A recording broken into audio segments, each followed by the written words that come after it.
ٹیلی vision میں آپ دیکھ لیں کہ پچھلے 48 گھنٹے سے یہی ایکٹیویٹی نظر آتی ہے, یہی مین سٹوری ہمیں نظر آتی ہے.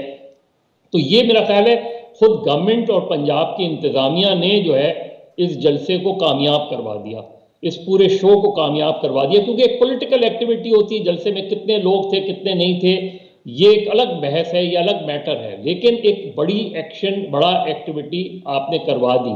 اب یہ جائے گی کس طرح؟ مجھے تو یہ پوری صورتحال ایک تصادم کی طرف جاتی ہوئی نظر آ رہی ہے, اور چونکہ نہ ڈائیلاگ ہو رہا ہے, نہ کوئی بریک تھرو نظر آ رہا ہے, نہ جو ہے وہ بیک ڈور, کچھ لوگوں کا خیال ہے کہ بیک ڈور بات چیت ہو رہی ہے مولانا سے, لیکن مجھے نہیں لگتا کہ جس طرح کی سچویشن بڑھ رہی ہے آگے, اس سے مجھے نہیں لگتا کہ یہ چیز رکنے جا رہی ہے.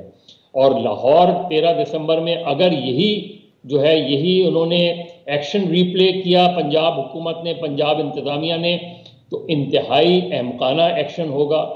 آپ نے اگر یہ فیصلہ کیا کہ آپ اس طرح روکیں گے اور پھر لاسٹ منٹ پہ, تو آپ پورے لاہور میں آپ نے یہ جو ذکر کیا, معاف کریے گا آپ کی بات کاٹ رہی ہوں, آپ کے خیال میں یہ کنفیوژن مطلب کہ حکومت گھبرائی ہوئی ہے, کنفیوزڈ ہے, کیا ہے کہ مطلب کہ جیسے آپ نے کہا کہ 3 دن اتنا ری ایکشن دکھایا کہ وہ جلسہ جو تھا اس کو آپ نے پہلے ہی بہت اہمیت دے دی, اور پھر آخری دن پہ سڈنلی یہ اناؤنسمنٹ آئی کہ جلسہ ہونے دے, ہم کسی کو نہیں روکیں گے. اس سے کیا مطلب کہ پیغام پہنچ رہا ہے کہ ایک کنفیوزڈ حکومت ہے, ایک پریشان حکومت ہے, کہ what is happening؟ دیکھیں مجھے لگتا ہے کہ کیونکہ بہت سارے ایڈوائزرز ہیں, تو بہت ساری ایڈوائزرز آتی ہیں, شاید انٹیلیجنس رپورٹس بھی جاتی ہیں کہ جلسہ کیسے ہوگا, اس کو کس طرح روکنا ہے, یہ ساری چیزیں ہوتی ہیں.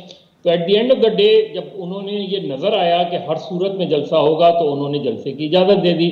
لیکن اس سے پہلے جو کچھ کیا وہ بالکل غیر ضروری تھا, کیونکہ جو آپ اسد عمر صاحب ہوں یا عمران خان صاحب ہوں, انہوں نے یہ پوزیشن لی کہ جی نہیں کرنا چاہیے جلسہ.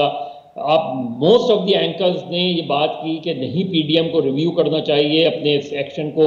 سب یہ کہہ رہے تھے کہ کرونا جو ہے اسپریڈ ہو رہا ہے, لیکن جس انداز میں انتظامیہ نے اپنا وہ کیا, اس سے مجھے لگتا ہے کہ یہ پنجاب کی حد تک ضرور پینک ہیں. یہ پنجاب کی حد تک انہیں ضرور یہ لگتا ہے کہ پنجاب میں پولیٹیکل ایکٹیویٹی کو کرٹیل کرنا چاہیے. اگر ہم مکمل طور پہ نہیں روک سکتے تو کم سے کم رکاوٹیں ضرور ڈالنی چاہیے. آپ کے خیال میں یہ ممکن ہو سکتا ہے کہ پنجاب حکومت زیادہ گھبرائی ہوئی ہو؟ دیکھیے پنجاب حکومت کیا ہے, یعنی عثمان بزدار کیا کوئی بھی اس طرح کا اقدام مرکز کی مرضی کے بغیر لے سکتے ہیں on his own? I don't think so, مجھے نہیں لگتا. لیکن یہ بالکل بھی اس سے کسی اور کو فائدہ نہیں, صرف پی ڈی ایم کو فائدہ ہوا. صرف ایک پولیٹیکل ایکٹیویٹیز, بڑی پولیٹیکل, آپ کو پیپلز پارٹی جو بالکل پنجاب میں ڈیڈ ہو گئی تھی, بالکل پنجاب میں کوئی لوگ اس کا ذکر تک نہیں کرتے تھے. 3 دن آپ نے پیپلز پارٹی کو جو ہے سینٹر اسٹیج دے دیا. آپ نے ان کا پرانا ڈی این اے ریوائیو ہو گیا, ان کے جس طریقے سے لوگ نکلے, جس طریقے سے پولیٹیکل ایکٹیویٹیز ہوئی. تو ملتان کی حد تک تو پیپلز پارٹی کو, اور پرٹیکولرلی اور جنرلی پنجاب میں پیپلز پارٹی کا جو ورکر ہے, ناراض ہے, ادھر ادھر ہو گیا ہے, اس کے اندر ایک نئی سوچ تو ڈیولپ ہوئی. تو میرا خیال ہے کہ یہ پی ٹی آئی کی جس نے بھی فیصلہ کیا, یہ بالکل ایک ٹپکل بیڈ ایڈمنسٹریٹو ڈیسیجن تھا جو کیا گیا, جس سے ایک سمپل مسکیلکولیشن تھی. جی ناظرین, یہاں پہ چھوٹا سا بریک, جب ہم بریک سے واپس آئیں گے تو ہم مظہر عباس صاحب سے گفتگو جاری رکھیں گے. اسٹے ود اس.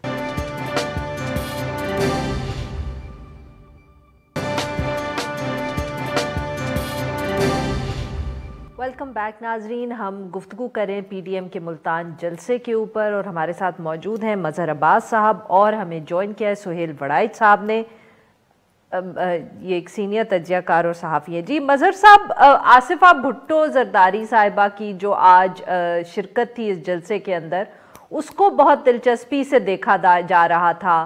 بہت لوگ اس پہ کامنٹ بھی کر رہے تھے, بہت انتظار تھا ان کی تقریر کا. چھوٹی سی انہوں نے تقریر کی, بٹ وی کین سے کہ it was a trip down nostalgia lane. بہت سے لوگ بے نظیر بھٹو صاحبہ کو یاد کر رہے تھے. ڈو یو تھنک کہ آج آصفہ بھٹو زرداری صاحبہ کی یہ ایک فارمل انٹری ہے سیاست کے اندر, یا صرف وہ ٹیمپرری وہ تھی کیونکہ بلاول بھٹو زرداری صاحب بیمار ہیں اور آ نہیں سکتے؟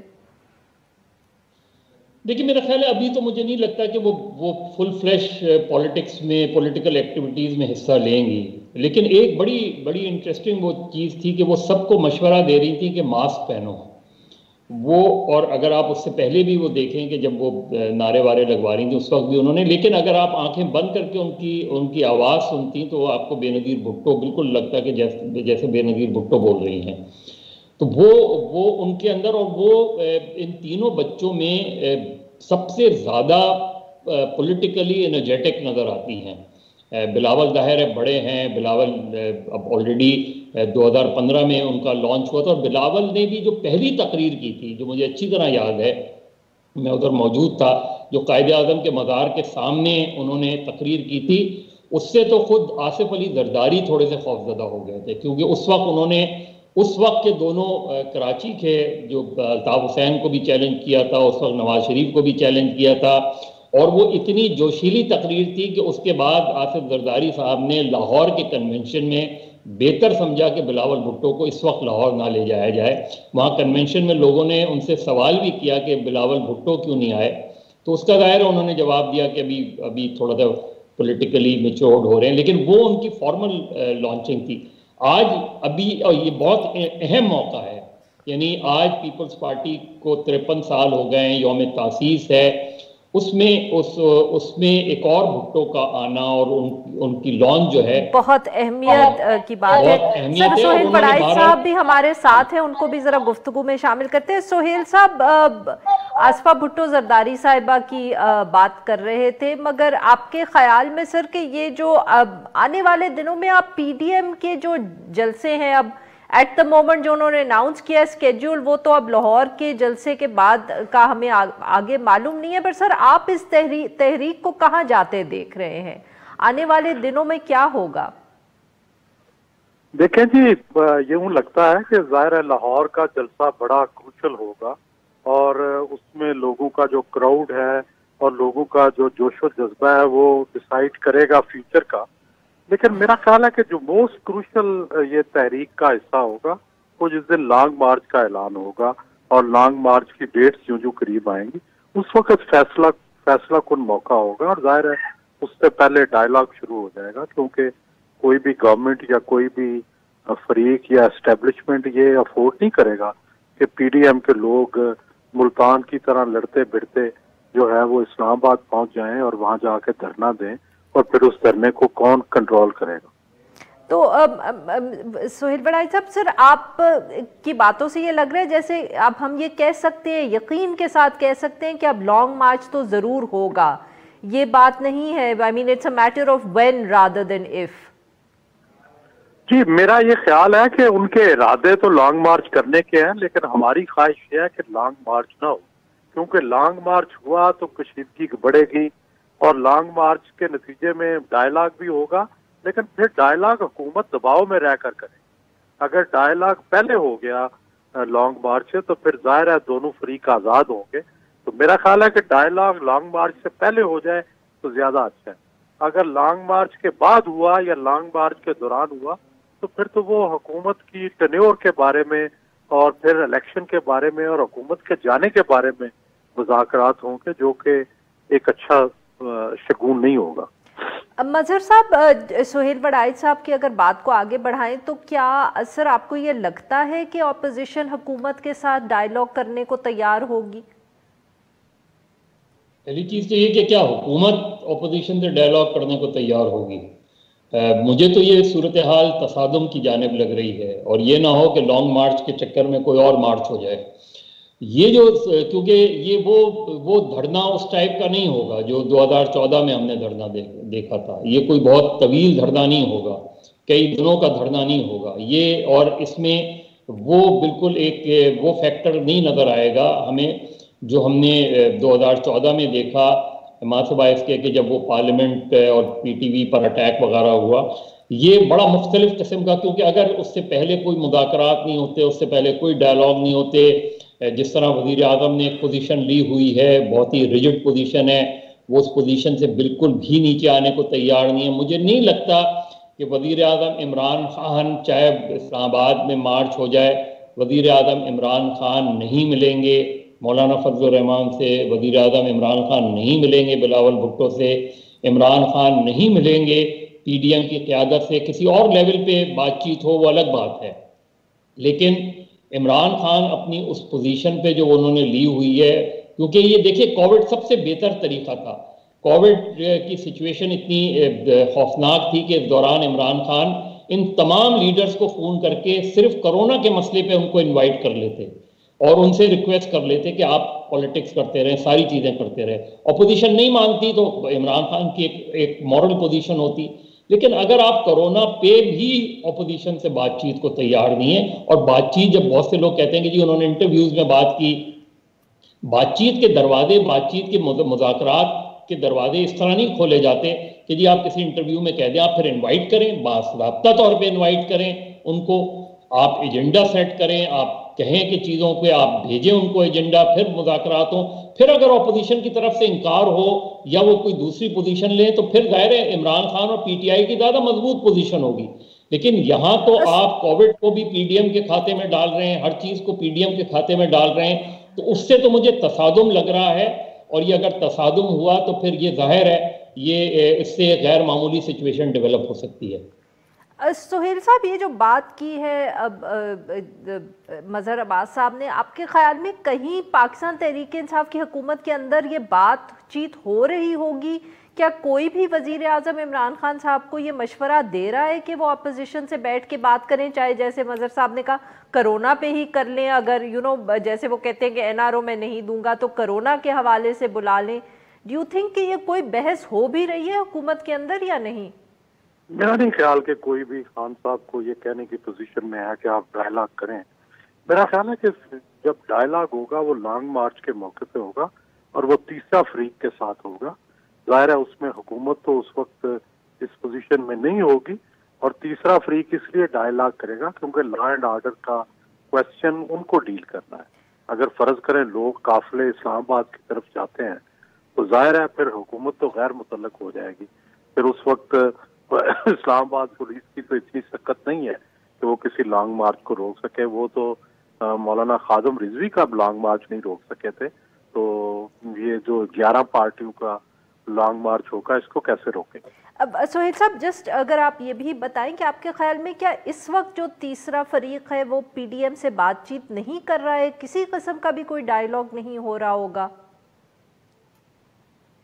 میرا نہیں خیال کہ کوئی بھی ڈائلاگ ہو رہا ہے، نہ کوئی ڈائلاگ کی فضا ہے. فضا سازگار بنانی پڑتی ہے، لوگوں کو جیلوں سے نکالنا پڑتا ہے، سی بی ایم کرنے پڑتے ہیں. جو round table conference Ayub Khan کی ہوئی اس نے جیلوں سے نکالا لوگوں کو، پھر وہ کانفرنس ہوئی تھی. اسی طرح قومی اتحاد کے جو مذاکرات ہوئے تھے جیلوں سے نکالا گیا سردار قیوم کو، مفتی محمود کو، پھر مذاکرات ہوئے تھے. تو یہ سی بی ایم پہلے کرنے پڑتے ہیں، ایسے نہیں ہوتا کہ ڈائلاگ خود ہی آ کے لوگ آ کے کہیں کہ جناب آئیں ڈائلاگ کریں. ڈائلاگ کے لیے کانفیڈنس بلڈنگ میجرز کی جاتی ہے. بہت بہت شکریہ ہمارے دو مہمانوں کا، انہوں نے ہم سے گفتگو. ناظرین یہاں پہ لیں گے ایک چھوٹا سا بریک، اور جب ہم بریک سے واپس آئیں گے تو ہم بات کریں گے کرونا وائرس کے حوالے سے اور کس طرح 5 بڑے شہروں کے اندر اس وقت سب سے زیادہ کیسز ہیں. Stay with us.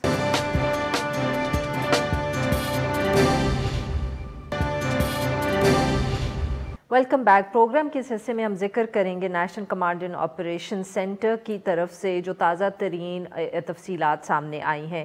N C او سی کے جو نمبرز جو انہوں نے پبلک کیے ہیں ان کے مطابق پاکستان کے جو 5 بڑے شہر ہیں لاہور، راولپنڈی، اسلام آباد، پشاور اور کراچی، اس وقت کرونا کے 70% کیسز جو ہیں وہ ان 5 شہروں کے اندر ہیں. گزشتہ ایک ہفتے کے دوران کرونا سے جو ڈیلی ڈیتھس ہیں وہ 46 کا ایوریج رہا ہے، جبکہ 3000 کے قریب روزانہ جو کیسز ہیں یا پازیٹیو کیسز ہیں وہ سامنے رپورٹ ہو رہے ہیں. اس کے ساتھ ساتھ این سی او سی کے اجلاس کے اندر ملک بھر کے اندر آکسیجن بیڈز، وینٹیلیٹرز کے ساتھ ساتھ جو دیگر سہولیات ہیں ان کی فراہمی کا بھی جائزہ لیا جاتا ہے۔ میڈیا رپورٹس کے مطابق NCOC نے کرونا ویکسین کے حصول کے لیے بھی جو اپنی سفارشات ہیں وہ تیار کر دی ہیں اور ان کو باضابطہ طور پر کل ہونے والی کابینہ اجلاس میں پیش کیا جائے گا۔ توقع یہ کی جا رہی ہے کہ دسمبر 2020 کے دوران جو 2 کرونا ویکسینز ہیں وہ اتھارٹیز کے ساتھ رجسٹر ہو جائیں گی اور امریکہ اور برطانیہ میں ان کا استعمال شروع ہو جائے گا۔ پاکستان کے اندر بھی اس وقت جو چینی ویکسینز ہیں ان کا حتمی ٹرائل یا 3rd فیز ٹرائل جو ہے وہ جاری ہے۔ اس سارے ایشو کے اوپر گفتگو کرنے کے لیے ہمارے موجود ہیں ڈاکٹر نسیم صلاح الدین صاحبہ، یہ head infectious disease department Indus hospital Karachi. Welcome to the show doctor صاحبہ۔ جی ڈاکٹر صاحبہ، ذکر کیا ہے NCOC نے کہ 5 جو بڑے شہر ہیں ان کے اندر 70% کیسز ہیں، تو ڈاکٹر صاحبہ یہ بتائیے گا کہ کیا یہ صرف اس لیے کیونکہ ٹیسٹنگ بہت زیادہ ہو رہی ہے بڑے شہروں میں تو آبویسلی وہاں کیسز زیادہ ہوں گے، یا ہم یہ بھی کہہ سکتے ہیں کانفیڈنس کے ساتھ کہ کیسز بھی بڑے شہروں میں ہی زیادہ ہوں گے، ٹیسٹنگ اگر یہاں زیادہ ہو یا کم ہو اس سے فرق نہیں پڑتا اتنا؟ نہیں، میرا تو خیال ہے کہ یہ بڑے شہروں میں جلسے جلوس زیادہ سے زیادہ نکلے ہیں، چاہے وہ مذہبی ہوں یا سیاستی، اور اس کے علاوہ ابھی پچھلے دنوں میں لاہور کے اندر جس جنازے میں لاکھوں لوگ نکل آئے، تو یہ سب بڑے شہروں میں ہی تو ہوا نا، تو وہاں سے یہ بیماری ہوتی ہے اور پھیلتے پھیلتے اور جگہوں پہ پھر پہنچ جاتی ہے، تو اس میں کوئی ایسی حیرت کی بات تو نہیں ہے۔ اس کے علاوہ پچھلے چند مہینوں میں لوگوں نے احتیاط تو بالکل ہی چھوڑ دی، ماسک پہنا چھوڑ دیا، اور جیسے کہ معمول کی طرح لوگ گھومتے پھرتے اور کوئی احتیاط کسی نے نہیں کی، تو یہ تو لگ رہا تھا کہ یہ بیماری مزید پھیلنے والی ہے، اس میں کوئی ایسی حیرت کی بات تو نہیں لگ رہی مجھے۔ اور ہر وقت ہم ڈاکٹرز کے پلیٹ فارم پہ یہ وارننگ دیے جا رہے تھے کہ پلیز ریلیکس نہ کریں اس بیماری کے لیے، کیونکہ پھیلنے والی تو ہے، اور یہ ساری جو وجوہات جو میں بتا رہی ہوں یہ مل ملا کے اس کی وجہ سے بیماری پھیل گئی ہے، اور ہم ابھی 2nd ویو کے اندر پہنچ گئے ہیں، اور لگ رہا ہے کہ یہ رکنے والی نہیں ہے جب تک ہم اپنی بیہیویئر کو بہتر نہ کریں۔ ڈاکٹر صاحبہ، موسم کا کوئی تعلق ہے یہ جو 2nd یا دوسری لہر کی ہم بات کر رہے ہیں اس سے؟ نہیں، یہ دیکھیں بیماری تو ابھی 1 سال تو نہیں ہوا، لیکن جیسے پہلے ہم سوچے تھے کہ گرمیوں میں شاید یہ بیماری کم ہو جائے، لیکن سردیوں میں بھی ویسے کی ویسی ہو رہی ہے۔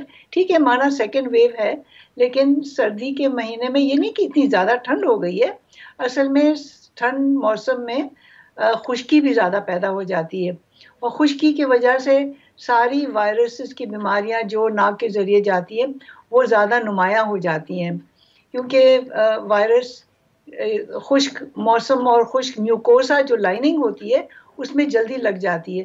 مثال کے طور پہ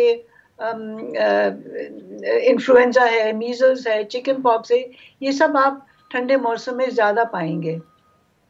اور اس کے علاوہ پھر ٹھنڈ جب ہو بھی جاتی ہے تو لوگ کمرے کے اندر بیٹھے ہوتے ہیں، کھڑکیاں دروازے بند ہوتے ہیں، وینٹیلیشن کم ہوتی ہے، اور ایک سے دوسرے کو یہ ٹرانسمیشن زیادہ ہو جاتی ہے۔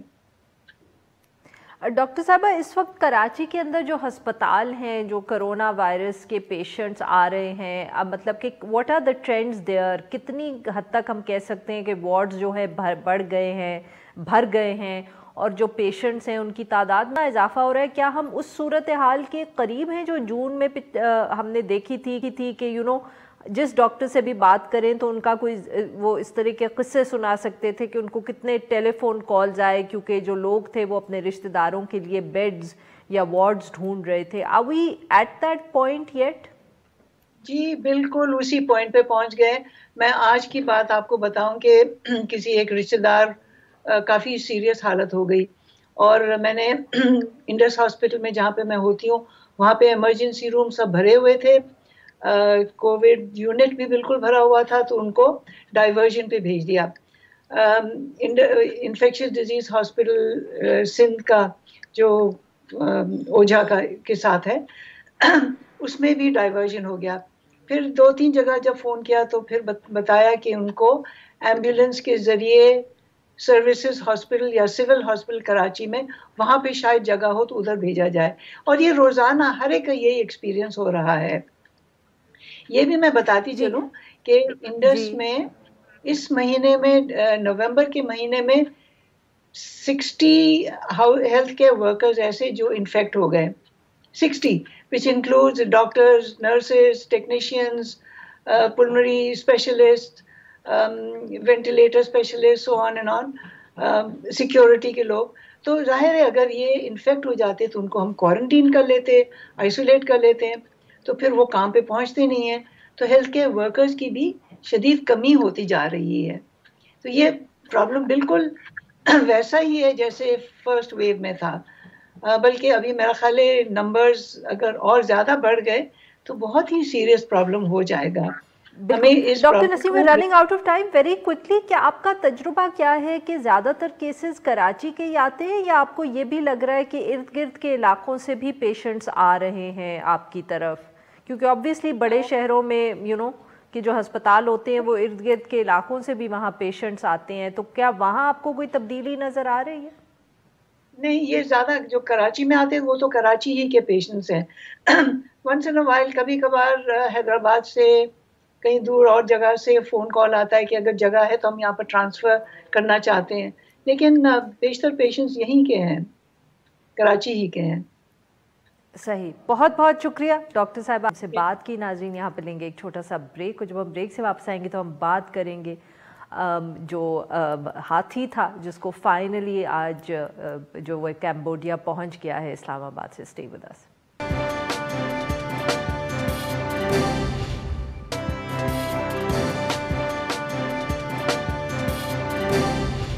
Welcome back. پروگرام کے آخر میں ہم ذکر کریں گے اسلام آباد کے چڑیا گھر کے اندر 35 سال گزارنے والے ہاتھی کاون کا.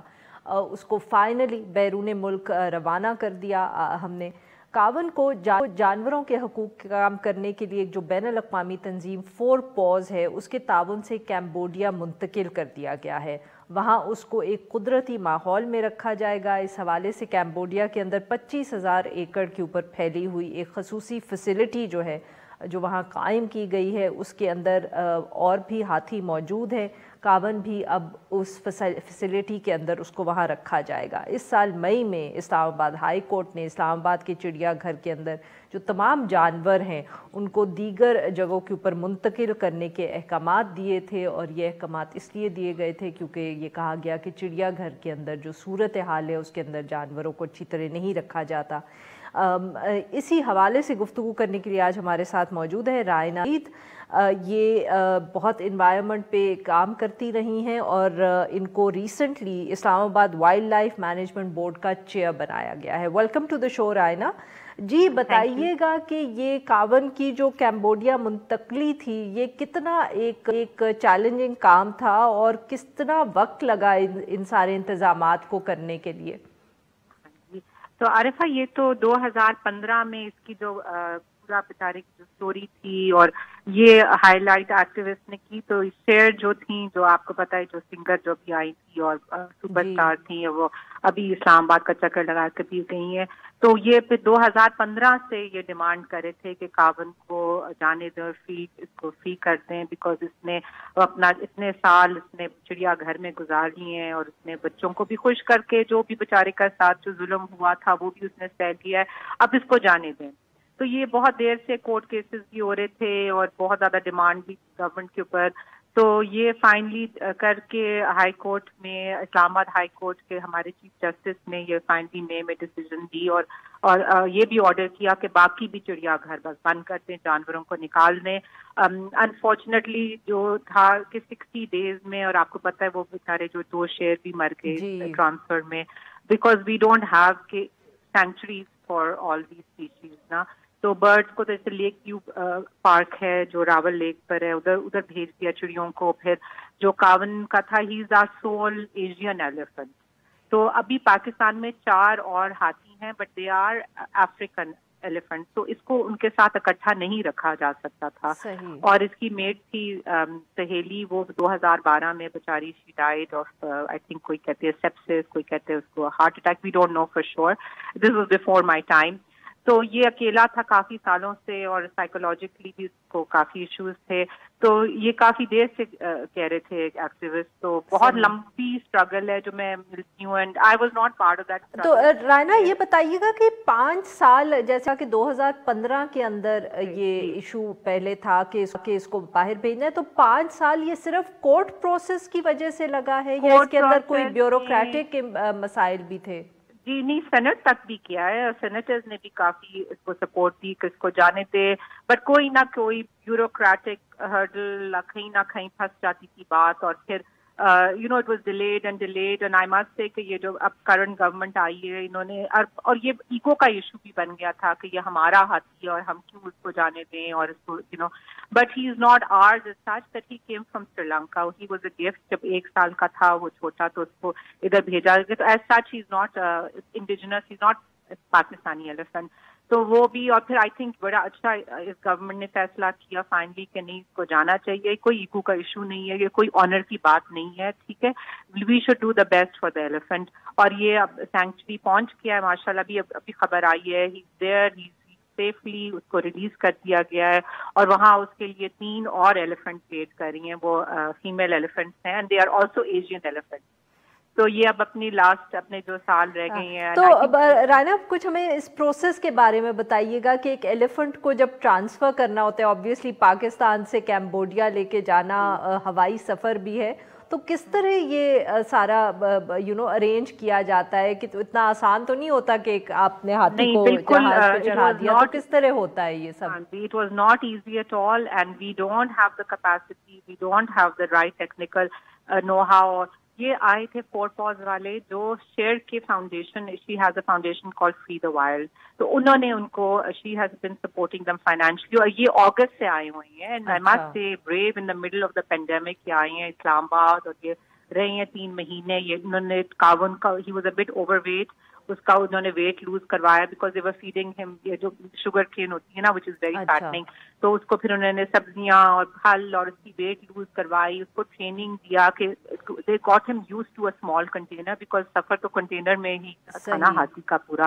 تو اس کو انہوں نے بہت اچھی طرح کیئر کیا, اور بلکہ ڈاکٹر عامر کے ساتھ اس کا بانڈ بھی ہو گیا. آپ نے شاید دیکھا ہوگا کہ وہ گانے گاتے تھے بیٹھے ہوئے, تو اب کاون کو گانے پسند آ گئے ان کے, تو وہ بھی شہر جب آئی تھی انہوں نے پھر گانا گایا کاون کے لیے, تو اس کو میوزک بھی پسند آ گیا, اور کافی حد تک انہوں نے اس کو بہت زیادہ اس کا خیال رکھا اور اس کو پریپیئر کیا. دیٹ واز the 4 paws کے ٹیکنیکل اسٹاف. اور جو ابھی آئے تھے ڈاکٹر فرینک آئے تھے, ہی از این ایلیفنٹ ایکسپرٹ, تو انہوں نے دنیا کے بہترین ایکسپرٹس کو بلایا اور اس کو اور پھر بھی بہت مشکل کام تھا جب لوڈنگ ہوئی وہ رسیوں کے ساتھ. they had to try and get him, اس کو tranquilize, sort of not tranquilize but like a happy drug دیا, اور it was a very very بہت بہت شکریہ رائنا, آپ نے ہم کی ناظرین آج کے لیے بس اتنا ہی. we'll be back tomorrow at the same time.